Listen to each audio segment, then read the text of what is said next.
in regard to how our financial system really operates. For in our financial system, money is debt, and debt is money.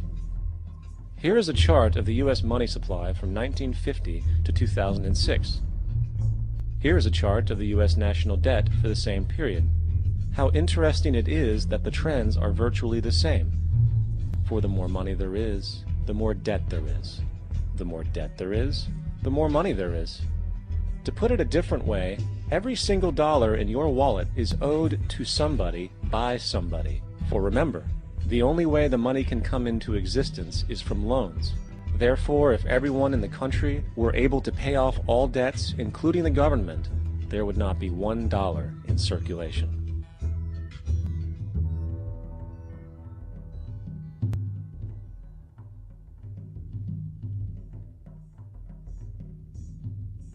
In fact, the last time in American history the national debt was completely paid off was in 1835 after President Andrew Jackson shut down the central bank that preceded the Federal Reserve.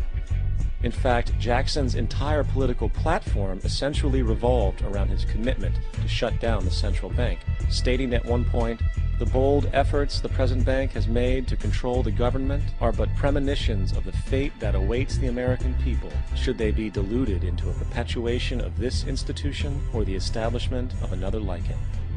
Unfortunately, his message was short-lived, and the international bankers succeeded to install another central bank in 1913, the Federal Reserve.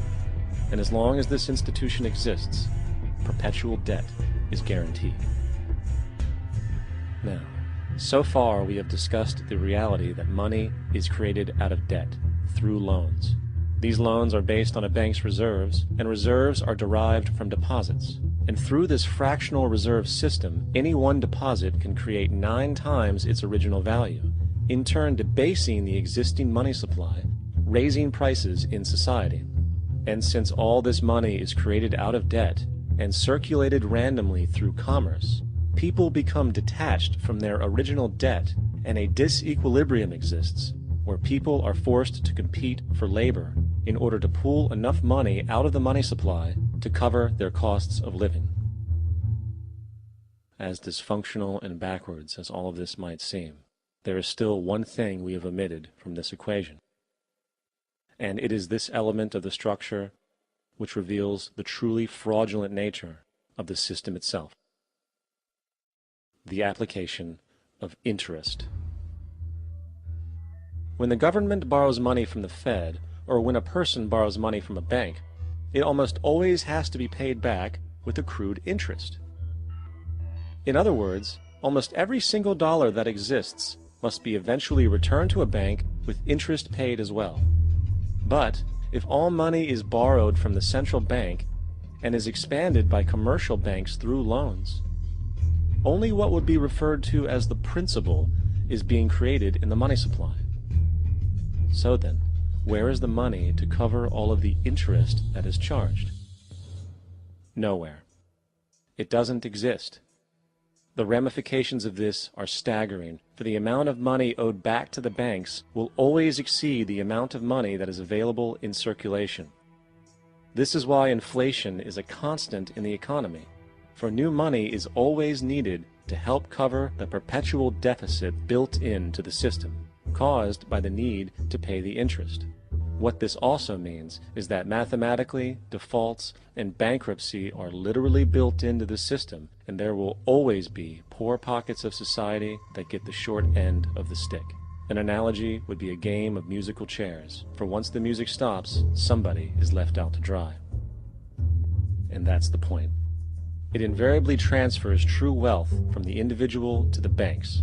For if you are unable to pay for your mortgage, they will take your property. This is particularly enraging when you realize that not only is such a default inevitable due to the fractional reserve practice, but also because of the fact that the money that the bank loaned to you didn't even legally exist in the first place. In 1969, there was a Minnesota court case involving a man named Jerome Daly, who was challenging the foreclosure of his home by the bank which provided the loan to purchase it. His argument was that the mortgage contract required both parties, being he and the bank, each put up a legitimate form of property for the exchange. In legal language, this is called consideration.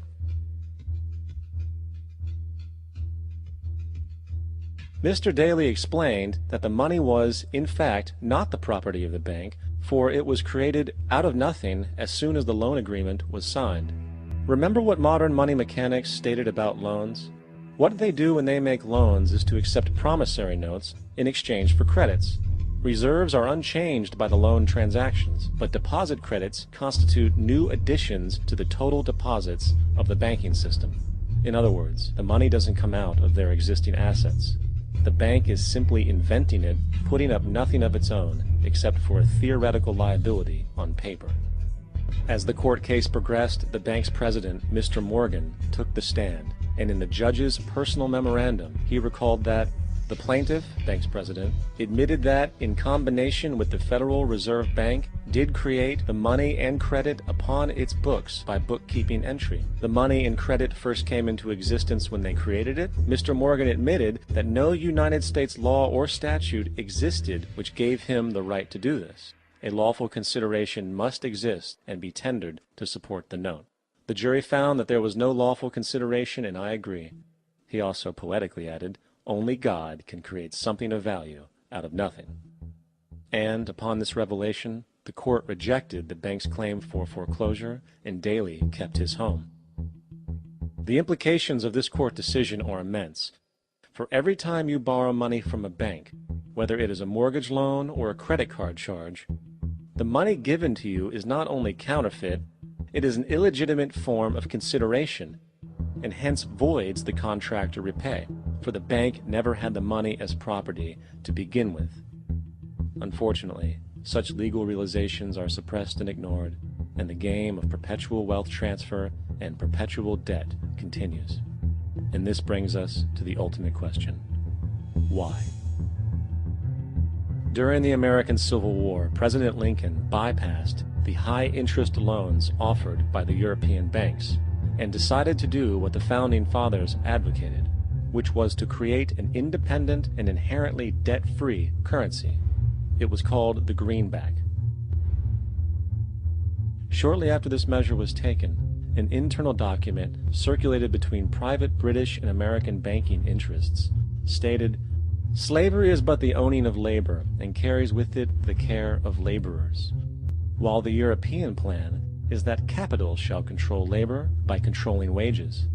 This can be done by controlling the money. It will not do to allow the greenback, as we cannot control that." The fractional reserve policy perpetrated by the Federal Reserve, which has spread in practice to the great majority of banks in the world, is, in fact, a system of modern slavery.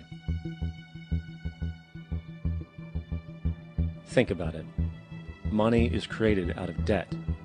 And what do people do when they are in debt? They submit to employment to pay it off. But if money can only be created out of loans, how can society ever be debt-free? It can't. And that's the point. And it is the fear of losing assets coupled with the struggle to keep up with the perpetual debt and inflation inherent in the system, compounded by the inescapable scarcity within the money supply itself, created by the interest that can never be repaid, that keeps the wage slave in line, running on the hamster wheel with millions of others, in effect powering an empire that truly benefits only the elite at the top of the pyramid. For, at the end of the day, who are you really working for? The banks. Money is created in a bank and invariably ends up in a bank. They are the true masters, along with the corporations and governments they support. Physical slavery requires people to be housed and fed. Economic slavery requires people to feed and house themselves. It is one of the most ingenious scams for social manipulation ever created, and at its core, it is an invisible war against the population. Debt is the weapon used to conquer and enslave societies, and interest is its prime ammunition. And as the majority walks around oblivious to this reality, the banks, in collusion with governments and corporations, continue to perfect and expand their tactics of economic warfare, spawning new bases, such as the World Bank and International Monetary Fund, while also inventing a new type of soldier, the birth of the economic hitman.